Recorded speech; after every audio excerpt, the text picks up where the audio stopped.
Well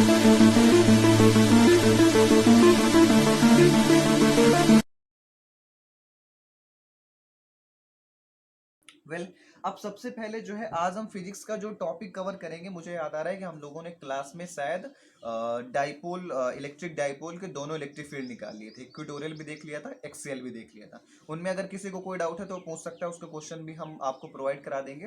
पहले के जो टॉपिक है उसके क्वेश्चंस भी मैं भेजता रहूंगा ताकि आप उनको भी करते रहें। ठीक है। जो टॉपिक हम उस टाइम पे पढ़ रहे थे जब हमारी क्लासेस बंद हुई थी, तो मुझे याद आ रहा है वो था कि electric field due to uniform charge circular ring. ठीक है। Electric field that the axis of uniform charge circular ring. और उस डेरिवेशन को हम उस दिन देख रहे थे, आपको याद होगा उस दिन थोड़ा सा वहां बाजा वाजा भी बज रहा था, कमला मार्केट में कुछ एक ऐसे ही प्रोग्राम चल रहा था। तो उसी टॉपिक को आज हम फिर से कंटिन्यू करते हैं। बहुत इंपॉर्टेंट टॉपिक था, बहुत इंपॉर्टेंट डेरिवेशन है, उसी को हम फिर से स्टार्ट करते हैं। वेल चलो देखते हैं। तो सबसे पहले अपना जो टॉपिक था वो था electric field due to uniform charge ring. Uniform charged circular ring भी कह सकते हो, सर्कुलर रिंग। ठीक है। कहां पर? Eight axis. एक्सिस के किसी भी पॉइंट पर हम इलेक्ट्रिक फील्ड को फाइंड करेंगे। ठीक है। तो ये किस तरीके से था उसको देखने का प्रयास करते हैं। डायग्राम इसका बहुत इंपॉर्टेंट है समझना, वो देखना है। लेट कि हमारे पास जो यूनिफॉर्म सर्कुलर रिंग है वो कुछ इस तरीके की। ठीक है। ऑब्वियसली ये एक 3D शेप होगा, रिंग इस तरीके से होगी, तो रिंग का एक हिस्सा पीछे होगा और एक आपकी तरफ होगा। ठीक है, ये समझ आया। अब ये यूनिफॉर्म चार्ज है, तो यूनिफॉर्म हम मान लेते हैं कि इसका टोटल चार्ज क्यू है और इसकी रेडियस आर है। टोटल चार्ज क्यू जो इस पूरी रिंग में फैला हुआ है, सेपरेट है, और आर क्या है? इसकी रेडियस। यूनिफॉर्म का मतलब होता है कि चार्ज पूरी रिंग पे इक्वली डिस्ट्रीब्यूट है। आप रिंग के किसी भी टुकड़े को उठाओगे तो वहां आपको बराबर चार्ज मिलेगा, कम या ज्यादा नहीं। ठीक है। और अब इसकी ये मान लेते हैं इसका सेंटर है, तो इसकी एक्सिस इस तरीके से होगी, ये इसकी एक्सिस है। इस एक्सिस पे किसी एक पॉइंट पे हमें इलेक्ट्रिक फील्ड निकालनी है, वो कोई पॉइंट भी हो सकता है। ठीक है, डिपेंड करेगा कि कितने डिस्टेंस है। तो मान लेते हैं कि हमने एक पी पॉइंट सिलेक्ट किया जिसकी सेंटर से एक्स डिस्टेंस है। ठीक है, हमने एक पी पॉइंट एक्सिस पर लिया, सेंटर से कितने डिस्टेंस है? एक्स। सेंटर को आप कुछ नाम दे सकते हो, लोग ओ नाम दे देते हैं, आप कुछ भी नाम दे सकते हो। और ये इसकी क्या है? Obviously that is radius R. ठीक है। तो इतना समझ आ गया होगा आपको कि ये यूनिफॉर्म चार्ज रिंग है और इससे हमें एक्सेस पर एक पॉइंट पे इलेक्ट्रिक फील्ड निकालना है, जिसका हम ये मान के चलते हैं कि सेंटर से उसकी डिस्टेंस एक्स है। ठीक। अब देखो, सबसे पहले इलेक्ट्रिक फील्ड की अगर थोड़ा सा हम बात करें, एक शॉर्ट चीज देखते हैं जल्दी से, इंपॉर्टेंट वो ये थी कि अगर आप इलेक्ट्रिक फील्ड किसी पॉइंट चार्ज से निकालो, ठीक है, किसी पॉइंट चार्ज है प्लस क्यू माइनस क्यू कुछ भी हो सकता है, इससे किसी पी पॉइंट पर आप इलेक्ट्रिक फील्ड निकालते थे, तो आपको याद होगा उस इलेक्ट्रिक फील्ड की वैल्यू होती थी K into Q upon R square. R क्या होता था? पॉइंट, जिस पॉइंट पर आप इलेक्ट्रिक फील्ड निकाल रहे हो उससे चार्ज के बीच की डिस्टेंस। ठीक है। तो पॉइंट चार्ज की वजह से इलेक्ट्रिक फील्ड क्या होती थी? के Q upon R square, K which charge and R is the distance between charge and point. लेकिन हमने ये भी देखा था कि अगर वो पॉइंट चार्ज न हो और वो कंटिन्यूअस चार्ज डिस्ट्रीब्यूशन हो, यानी कोई एक ऐसी बॉडी हो जहां पर चार्ज कंटिन्यूअस डिस्ट्रीब्यूट हो, कोई भी हो सकती है, लेट्स से दिस, इस पूरी बॉडी में चार्ज कंटिन्यूअस डिस्ट्रीब्यूट है, तो उससे इलेक्ट्रिक फील्ड हम निकालने के लिए क्या करते थे? तो हमने आपको बताया था कि वहां पर हम एक चार्ज एलिमेंट लेते थे जिसको हम डीक्यू कहते हैं। डीक्यू मतलब एक बहुत छोटा सा चार्ज। ठीक है, ऐसा चार्ज जिसको हम इंटीग्रेट करेंगे तो पूरे का पूरा बॉडी का चार्ज हमें मिल जाएगा। डीक्यू हमने चार्ज एलिमेंट लिया और इस डीक्यू से पी पॉइंट पर हम इलेक्ट्रिक फील्ड निकालेंगे। अब डीक्यू चार्ज है तो पी पर इलेक्ट्रिक फील्ड भी कितनी आएगी? डीई। कितनी इलेक्ट्रिक फील्ड आएगी? डीई। और डीई की वैल्यू क्या होगी? सेम एकदम, बस के और क्यू की जगह हमने कितना लिया था? D Q upon R square. So that is the electric field due to continuous charge distribution. ठीक है। तो ये हम इसी कॉन्सेप्ट को हम यहाँ इस्तेमाल करेंगे, इसी कॉन्सेप्ट को हम यूज करेंगे। आई होप आपने पहले से ही पढ़ रखा होगा। ठीक है, नहीं पढ़ा तो आप इसको रिवाइज करें, then come at the video. Well अब देखो, इसको मिटा, तो हमें यह पता चल गया कि भाई इस बार पॉइंट चार्ज से हमें इलेक्ट्रिक फील्ड नहीं निकालना है, इस बार हमें electric field continuous charge distribution से निकालना है। ठीक है, तो सबसे पहले हम यही काम यहां भी करेंगे। हम क्या करते हैं, वैसे सिलेक्ट आप कहीं भी कर सकते हो, बट हम यहां पर एक डीक्यू एलिमेंट ले लेते हैं। Again same D Q charge element, बहुत छोटा सा चार्ज। ठीक है, डीक्यू एलिमेंट लेंगे और इस डीक्यू से पी पॉइंट तक डिस्टेंस निकालेंगे, यानी आर। इसको हम r मान लेते हैं, ठीक है। और इस r से जो है वैसे रेडियस को भी r माना है तो स्मॉल r भी चलता है, कई लोग मान लेते हैं, कोई प्रॉब्लम नहीं, ठीक है, r मान लेते हैं इसको। r क्या है आपको याद रखना है कि चार्ज एलिमेंट और पॉइंट के बीच की डिस्टेंस। अब इस dq की वजह से जो इलेक्ट्रिक फील्ड मिलेगी वो इस डायरेक्शन में मिलेगी क्योंकि पॉजिटिव से अवे होता है, इसको हम कह देते हैं de है। ये कौन सी इलेक्ट्रिक फील्ड है? ये de। किसकी वजह से? dq की वजह से, चार्ज एलिमेंट की वजह से, ठीक है।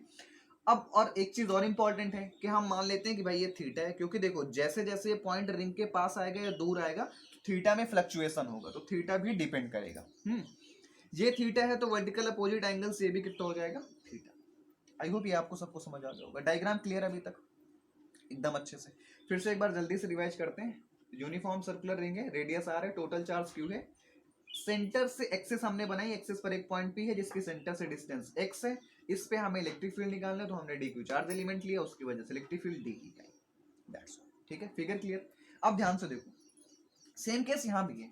इस डीई की जो वैल्यू आएगी वो कितनी आएगी? Obviously D E is equal to, ये वेक्टर डायरेक्शन आप समझ रहोगे ना, ये आएगा k into D Q upon R square, R ये वाला, ये सबको पता है, ठीक है। अब ध्यान से देखो, इट मीन्स हम ये लिख सकते हैं कि डीई की जो वैल्यू आएगी इसके हिसाब से हम इसको फाइंड करेंगे, इसको जब इस डीई को हम इंटीग्रेट करेंगे तो हमें पूरी इलेक्ट्रिक फील्ड मिल जाएगी। यानी हमें ये पता है कि हम इलेक्ट्रिक फील्ड निकालने के लिए बस हमें एक काम करना है, डीई को इंटीग्रेट कर देना है, दैट्स ऑल, ठीक है, पूरी सरफेस के लिए। अब इस डीई से हमें आगे कैसे बढ़ना है उसको थोड़ा ध्यान से समझते हैं। सबसे पहले तो एक अलग सी चीज समझने का ट्राई करते हैं कि ये जो इलेक्ट्रिक फील्ड है डीई, इसका इफेक्ट क्या होगा, इसको ट्राई करते हैं। तो मैंने आपको पहले भी समझाया था, फिर से समझाता हूँ, देखो ध्यान से। अगर इस डीई वेक्टर, ये क्या है, एक वेक्टर, इसको हम दो डायरेक्शन में रिजॉल्व करें तो मान लो कि ये जो है इस तरीके से एक्सिस हमने ड्रॉ कर ली, ये आपका डीई है। तो आपको पता है कि अगर हम थीटा के साथ जाएंगे तो हमें क्या मिलेगा? डीई का कॉस थीटा। डीई थीटा के साथ जाएंगे तो डीई का क्या मिलेगा? Cos theta. और अगर वर्टिकल आप जाओगे तो आपको क्या मिलेगा? डीई का साइन थीटा, ठीक है। तो D E sine theta is the vertical component और हॉरिजॉन्टल कंपोनेंट क्या है? डीई कॉस थीटा, ठीक। अब आप ध्यान से देखो, ये डीई किसकी वजह से था? जब डी क्यू यहां हमने ऊपर सिलेक्ट किया। अगर हम इस डी क्यू को नीचे सिलेक्ट करेंगे तो ऑब्वियसली बात है कि डीई इस तरफ मिलेगा, मिलेगा कि नहीं? मान लो हम नीचे सिलेक्ट करते हैं तो इस बार डीई हमें इस तरफ मिला, ठीक है, इसका भी थीटा है। अब इसका भी अगर आप कंपोनेंट करोगे तो इसका सेम कंपोनेंट ये दो बार मिलेगा कि नहीं? डी कॉस थीटा सेम होगा, बट इसका जो वर्टिकल है ये इस तरफ आएगा, डीई साइन थीटा। अब बड़ी समझने वाली बात यह है कि आपको पता है कि वेक्टर जो अपोजिट डायरेक्शन में होंगे वो एक दूसरे को क्या कर देंगे? कैंसिल। तो ये डीई साइन थीटा को क्या कर देगा? Completely cancel. और जो हॉरिजॉन्टल कंपोनेंट है वो क्या हो जाएंगे? ऐड हो जाएंगे, ठीक है। और ये सिर्फ इन्हीं दोनों की तो बात है नहीं, हम पूरी रिंग में इस तरीके से डीक्यू सिलेक्ट करते जाएंगे और ये जो प्रोसेस है ये पूरी रिंग में होता जाएगा। इट मीन्स व्हाट, कि ये जो डीई वाली लाइन है ये थोड़ा सा कोन के तरीके से घूमेगी, लाइक दिस, ठीक है। मैंने आपको वहां भी समझाया था, ये कोन के तरीके से घूमेगी तो उस कोन के सारे हॉरिजॉन्टल कंपोनेंट सम अप हो जाएंगे और सारे वर्टिकल कंपोनेंट कैंसिल हो जाएंगे, ठीक है। इसको नोट्स में मैंने लिखवाया भी था, शायद नहीं लिखवाया तो आप स्टेटमेंट ये लिखोगे कि all the horizontal component of D E get sum up and all the vertical component of DE, that is DE sin theta, get cancel out, ठीक है। आप ये लाइन लिख लोगे, आई होप ये समझ आ गया होगा आपको, ठीक है। कौन के तरीके से स्ट्रक्चर बनेगा, ठीक है, आप इसको ऐसे अपने नोट्स में मेंशन कर देना, इस तरीके से कोन के जैसे ये रोटेट करता रहेगा, ठीक है, लाइक अ कोन से। तो आगे चलते हैं। अब हमें ये समझ आ गया कि भाई वर्टिकल कंपोनेंट को ये सारे कैंसिल कर देंगे, सारे वेक्टर एक दूसरे को, हॉरिजॉन्टल कंपोनेंट क्या हो जाएंगे? सम अप हो जाएंगे। तो क्या इसका मतलब हमें डीई को इंटीग्रेशन करना है? डी नहीं, हमें इंटीग्रेशन किसको करना है? डीई कॉस थीटा को। सारे डीई कॉस थीटा मिल जाएंगे, इन सब को अगर हम इंटीग्रेट कर देंगे तो हमें नेट इलेक्ट्रिक फील्ड मिल जाएगी, ठीक है, हमें नेट इलेक्ट्रिक फील्ड मिल जाएगी। बस अब यही करना है, इसको इंटीग्रेट करना है, दैट्स ऑल, सिंपल डेरिवेशन। यहां तक किसी चीज में कोई अगर डाउट है तो आप उसको जरूर बताना, ठीक। अब इसके आगे का प्रोसेस समझते हैं। तो सबसे पहले क्या करेंगे? डीई की जो वैल्यू हमने निकाली थी उसको पुटअप कर देंगे, के इंटू डी क्यू, और आर की इस बार वैल्यू रख लेते हैं ना, वैल्यू रख लेते हैं। आर की वैल्यू हमें देखो पता क्या क्या होगा, नॉन क्वांटिटी क्या होंगी। पूरे मैथ पूरे फिजिक्स का एक ही फंडा है कि जो नॉन क्वांटिटीज होती हैं उनको रखना है किसकी जगह? अननोन की जगह, दैट्स ऑल। तो अननोन कौन है? आर। अब नोन कौन है? एक्स। हमें पता होगा कि हम सेंटर से कितनी दूर पॉइंट ले रहे हैं, और साथ साथ सर्कुलर रिंग की रेडियस पता होगी, ठीक है। अब आप देखो यहाँ एक पाइथागोरस लगेगा, ठीक है, राइट एंगल ट्रायंगल बनेगा। तो पाइथागोरस के हिसाब से ये हाइपोटेन्यूज है, और हाइपोटेन्यूज का स्क्वायर बराबर होगा किसके? बेस के स्क्वायर के प्लस परपेंडिकुलर के स्क्वायर के। इट मींस व्हाट कि R square is equal to X square plus R square, radius का स्क्वायर प्लस डिस्टेंस का स्क्वायर। तो आर इज इक्वल टू कितना हो जाएगा? Under root X square plus R square, ठीक है। तो एक बार लिख देता हूँ पूरा। ये आर की वैल्यू आ जाएगी under root X square plus R square की होल पावर स्क्वायर। ये आर स्क्वायर है ना, तो आर की वैल्यू ये है और उसका होल स्क्वायर, ठीक है। कॉस थीटा को अभी वैसे ही रख लेते हैं, इनको फिर डील करते हैं थोड़ी देर बाद में ना। ये समझ आ गया सभी को? अब इसके बाद क्या स्टेप समझू, ठीक है, दिख रहा है सबको? इधर लिख देते हैं, इसके बाद इधर लिखते हैं, ठीक है। अब ये जो है, अब इधर जो है क्या है कि electric field is equal to cos theta की वैल्यू, सबसे पहले तो ये स्क्वायर और रूट को कैंसिल कर देगा, तो हमारे पास बचेगा क्या? K into D Q upon में X square plus R square. Cos theta की वैल्यू क्या होती है भाई? ट्रिग्नोमेट्री याद करते हैं ना, क्लास 10 में सीखा है आपने, बेस अपॉन हाइपोटेन्यूज, ठीक है। पाकिस्तान भूखा प्यासा, हिंदुस्तान हरा भरा, ये आपने पढ़ा होगा बार बार। तो base upon hypotenuse same case है। तो कॉस थीटा की वैल्यू क्या आ जाएगी? बेस क्या है? एक्स, बेस एक्स है, और हाइपोटेन्यूज क्या है? आर। इस बार आर की सेम वैल्यू रखनी पड़ेगी, स्क्वायर तो करना नहीं। तो under root X square plus R square, ठीक है, दोनों अलग अलग है, मल्टीप्लाई। ये समझ आ गया होगा आपको? बस इसके आगे फिर खत्म है डेरिवेशन ना, बहुत आसान सा डेरिवेशन है। एक दो बार आप खुद से प्रैक्टिस करोगे तो आप इसको आसानी से कर ले जाओगे। Now it will equal to integration of K into X into D Q upon, इसकी पावर 1 है, इसकी पावर 1/2 है, रूट को 1/2 भी लिख सकते हैं। अब पावर 1 देखो, दोनों का बेस सेम है, X square plus R square, X square plus R square. तो बेस सेम है, पावर डिफरेंट है, तो पावर क्या हो जाएंगी? ऐड हो जाएंगी। देयरफॉर 1 इसकी पावर 1 और इसकी पावर 1/2, तो 1 प्लस 1/2 कितना हो जाएगा? 3/2। That's X square plus R square की होल पावर 3/2, ठीक है। और ये मिल जाएगा इलेक्ट्रिक फील्ड। अब एक छोटा सा काम हमें ये करना है, कांस्टेंट को बाहर कर लेना है। कांस्टेंट कौन है? के भी कांस्टेंट है, एक्स भी कांस्टेंट है, पहले ही बताया, नॉन क्वांटिटी, रेडियस भी कांस्टेंट है, सभी बाहर आएंगे। अंदर बचेगा सिर्फ D Q, K X upon upon X square plus R square की whole power 3/2 into integration of D Q. और अब होना वही है, डी क्यू इंटीग्रेशन करने का मतलब क्या है कि सारे जो चार्ज एलिमेंट है वो जुड़ जाएंगे। तो जब सारे चार्ज एलिमेंट जुड़ेंगे तो वो पूरा क्या बनाएंगे? सर्कुलर रिंग बनाएंगे पूरे चार्ज की। पूरा चार्ज तो क्यू है, सारे छोटे छोटे चार्ज जुड़ेंगे तो क्या बना लेंगे? सर्कुलर रिंग का टोटल चार्ज। और टोटल चार्ज कितना है? Capital Q. देयरफॉर ये पूरा क्या मिल जाएगा हमें? कैपिटल क्यू मिल जाएगा। और फाइनली अपना जो आंसर आएगा वो मैं यहाँ लिखता हूँ, बोल्ड छोटा है ना, थोड़ा सा कंप्रोमाइज करके चलते हैं। तो यहाँ आ जाएगा फाइनल आंसर, इलेक्ट्रिक फील्ड जो आएगी सर्कुलर रिंग की वजह से वो आएगी के इंटू क्यू, पूरा डी क्यू का integration capital Q, total charge into X upon X square plus R square की पावर 3/2, ठीक है।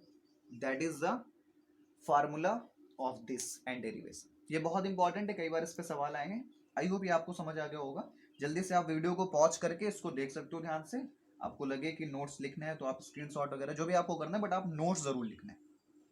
इंपॉर्टेंट लाइंस भी लिखनी है जो बीच बीच में मैंने बताई थी, लाइक वर्टिकल कंपोनेंट कैंसिल होगा, हॉरिजॉन्टल जुड़ेगा। इंपॉर्टेंट लाइंस भी लिखनी है, इंपॉर्टेंट फिगर भी बनाने, इंपॉर्टेंट डेरिवेशन का एक एक स्टेप लिखना है। मैंने सब कुछ एक्सप्लेन किया अच्छे से, ये समझ आ गया होगा अच्छे से, ठीक है।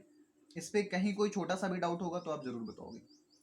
वेल तो जल्दी से एक बार फिर से उसको जो है कवर अप कर लेंगे, एक बार फिर से एक्सप्लेन कर देता हूँ सबसे पहले, ठीक है।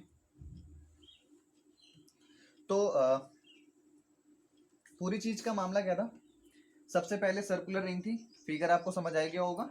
डीई निकालने के लिए इलेक्ट्रिक फील्ड निकालनी थी, डीई निकालने के लिए इलेक्ट्रिक फील्ड निकालनी थी। और डीई निकालने का हमने आपको समझाया था कि इस बार हम डी क्यू लेंगे, K D Q upon R square. Same काम था, हमने देखा था कि इसके वर्टिकल कंपोनेंट एक दूसरे को कैंसिल कर देंगे, साइन थीटा वाले, कॉस थीटा वाले सारे जुड़ते जाएंगे। तो electric field is equal to D E cos theta का हमें होल इंटीग्रेशन करना था। डीई की वैल्यू सेम उठा के रख दी, आर की वैल्यू पाइथागोरस थ्योरम से ये निकाली, ये रख दिया। स्क्वायर और रूट क्या कर देंगे? एक दूसरे को कैंसिल, कॉस थीटा रखा। फिर उसके बाद यहाँ cos थीटा की वैल्यू बेस अपॉन हाइपोटेन्यूस, ये स्क्वायर रूट हट चुका था इसका बेस दोनों का सेम था, इसकी पावर 1 इसकी पावर 1/2, तो 1 + 1/2 क्या हो जाएगा 3/2। ठीक है, यहाँ गया 3/2 k × x × dq। अब उसके बाद हमने क्या किया, इन सारी चीजों को जो है कांस्टेंट को बाहर कर लिया, अंदर क्या बचा सिर्फ dq। तो dq का होल इंटीग्रेशन करने पर टोटल चार्ज मिल जाएगा, दैट इज kqx/x² की पावर 3/2। ठीक है, तो ये पूरा डेरिवेशन आई होप आपको समझ में आ गया होगा। वेल अब इसके बाद एक छोटा सा क्वेश्चन जो है ये भी बनता है, छोटा सा क्वेश्चन ये भी बनता है कि इसके जो है सेंटर पे इलेक्ट्रिक फील्ड क्या होगी।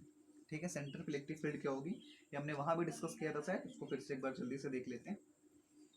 तो ये पूरा डेरिवेशन था, कहीं आपको कोई छोटा सा भी डाउट होगा तो आप पूछना जरूर और उसको अच्छे से प्रिपेयर करना।